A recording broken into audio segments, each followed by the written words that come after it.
નમસ્કાર CB24 news સાથે હું રેશમા આપનું સ્વાગત કરું છું। આજે ગુજરાત માધ્યમિક અને ઉચ્ચતર માધ્યમિક શિક્ષણ બોર્ડની ધોરણ 10 અને 12ની પરીક્ષાની શરૂઆત થઈ છે। ત્યારે વડોદરાના માંજલપુરમાં આવેલી અંબે સ્કૂલમાં પરીક્ષા આપતી વખતે એક વિદ્યાર્થીની બેભાન થઈ ગઈ હતી। આજે ગુજરાત માધ્યમિક અને ઉચ્ચતર માધ્યમિક શિક્ષણ બોર્ડની ધોરણ 10 અને 12ની પરીક્ષાની શરૂઆત થઈ છે। આ વર્ષે ધોરણ 10 અને 12ના કુલ 15.27 લાખ જેટલા વિદ્યાર્થીઓ 1701 સેન્ટર પર પરીક્ષા આપવાના છે।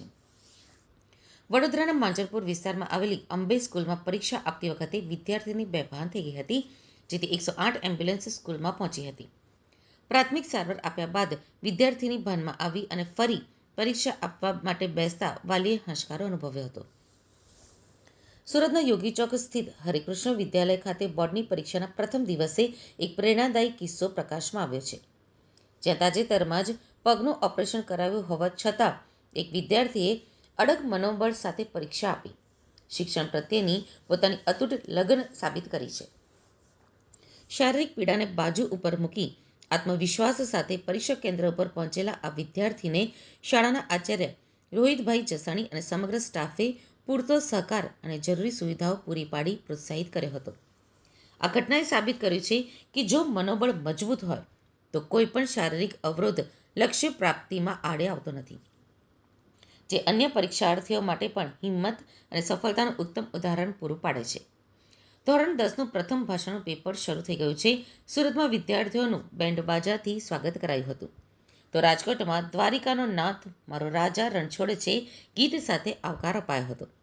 વિદ્યાર્થીઓને તિલક કરી ફૂલ આપી મોઢું મીઠું કરાવી પ્રવેશ અપાયો હતો।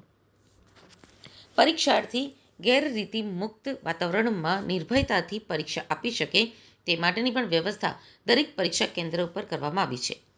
પરીક્ષા કેન્દ્રની તમામ બિલ્ડિંગ CCTVથી સજ્જ કરાઈ છે, તેમજ તમામ પરીક્ષા સેન્ટર ઉપર આરોગ્ય વિભાગની ટીમ પણ હાજર રહેવાની છે।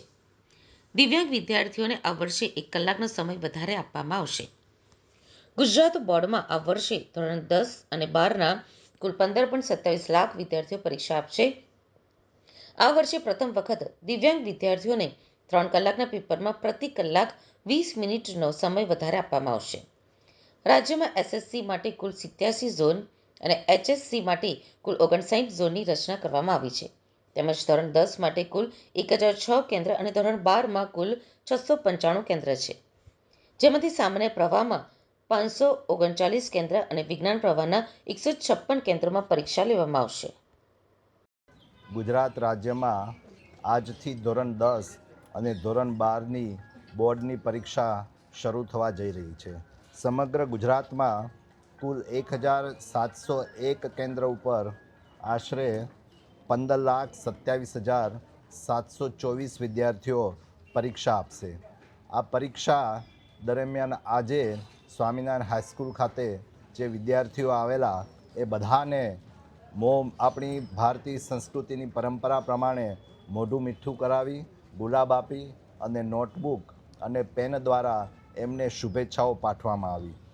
આશરે આ જે પરીક્ષા છે એ વિદ્યાર્થીઓ ડર વગર એક મુક્ત વાતાવરણમાં પરીક્ષા આપી શકે એ માટે ગુજરાત સરકારે ખૂબ જ સુંદર આયોજન કર્યું છે અને કોઈ પણ પરીક્ષામાં ગેરરીતિ ના થાય એ માટે તમામ પરીક્ષા કેન્દ્રો CCTVથી સજ્જ કરેલા છે।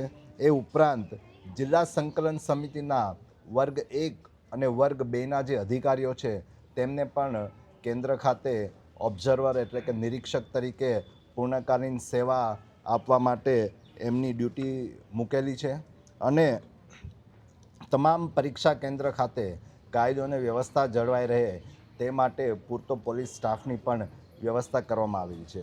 અને ફરી એક વખત બોર્ડમાં જે વિદ્યાર્થીઓ આજે પરીક્ષા આપવા જઈ રહ્યા છે એ બધા જ વિદ્યાર્થીઓને હું ગુજરાત સરકાર અને સમગ્ર ગુજરાતની જનતા વતી ખૂબ ખૂબ શુભેચ્છાઓ પાઠવું છું।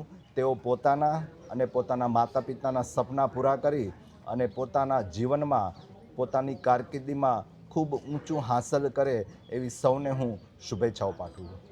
ધન્યવાદ। સુરત જિલ્લાની અંદર લગભગ 92,280 વિદ્યાર્થીઓ પરીક્ષા આપી રહ્યા છે। એમાં રેસિડેન્સી સ્કૂલને 2 કેન્દ્ર ફાળવવામાં આવેલા છે, જેમાં 600 વિદ્યાર્થીઓ આજે ધોરણ 10ની પરીક્ષા આજે અહીં આપી રહ્યા છે ભાષા 1ની। અને સ્કૂલની અંદર સંપૂર્ણ વ્યવસ્થા વિદ્યાર્થીઓ માટે કરવામાં આવેલી છે. સ્કૂલ સંપૂર્ણ રીતે ટીવી કેમેરાથી સજ્જ કરેલી છે, સીસીટીવી કેમેરાથી, અને કોઈ પણ બાળકને કોઈ પણ પ્રકારની તકલીફ ન પડે એની ખાસ ધ્યાન રાખવામાં આવ્યું છે. કોઈ પણ પ્રકારની ગેરરીતિ ન થાય તેની પણ વ્યવસ્થા કરવામાં આવેલી છે. એક પશ્ચાતાપ પેટી રાખવામાં આવેલી છે કે જેની અંદર બાળક ભૂલથી પણ કોઈ સાહિત્ય લાવ્યો હોય તો એમાં મૂકી દે. દરેક વિદ્યાર્થીઓ બોર્ડની જે પરીક્ષા આપી રહ્યા છે એ લોકોને અમારા પ્રેસિડેન્સી પરિવાર તરફથી હાર્દિક શુભેચ્છા પાઠવું છું. વાલી મિત્રોને ખાસ વિનંતી કરું છું કે તમે બાળક માટે કોઈ પણ પ્રકારના ટેન્શન વગર બાળકને મુક્ત રીતે પરીક્ષા આપવા દો અને પરીક્ષાને એક ઉત્સવ તરીકે ઉજવો. હું કુમારી દીપિકા શુક્લ, આચાર્ય પ્રેસિડેન્સી સ્કૂલ. આજ રોજ એસએસસી બોર્ડ પરીક્ષાનો શુભારંભ થઈ રહ્યો છે. વિદ્યાર્થીઓ ખૂબ શાંતિથી પરીક્ષા આપે એ માટે તમામ સુવિધાઓ અહીં સજ્જ કરવામાં આવી છે. સીસીટીવી કેમેરાથી બિલ્ડિંગ આખું જ સજ્જ છે. સુપરવાઇઝર્સને પણ જે સૂચનાઓ આપવાની છે ખૂબ આપવામાં આવી છે.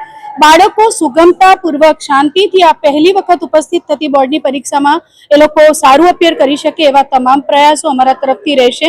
તમામ વ્યવસ્થા જિલ્લા શિક્ષણાધિકારી કચેરી તરફની સૂચના આધારે કરવામાં આવી છે. બોર્ડના તમામ વિદ્યાર્થીઓને ખૂબ ખૂબ શુભેચ્છા. ગભરાવાની જરૂર નથી. સાવચેતીપૂર્વક તમે જે કર્યું છે તેના ઉત્તમ પરિણામ તરફ આગળ વધો. Once again all the very best.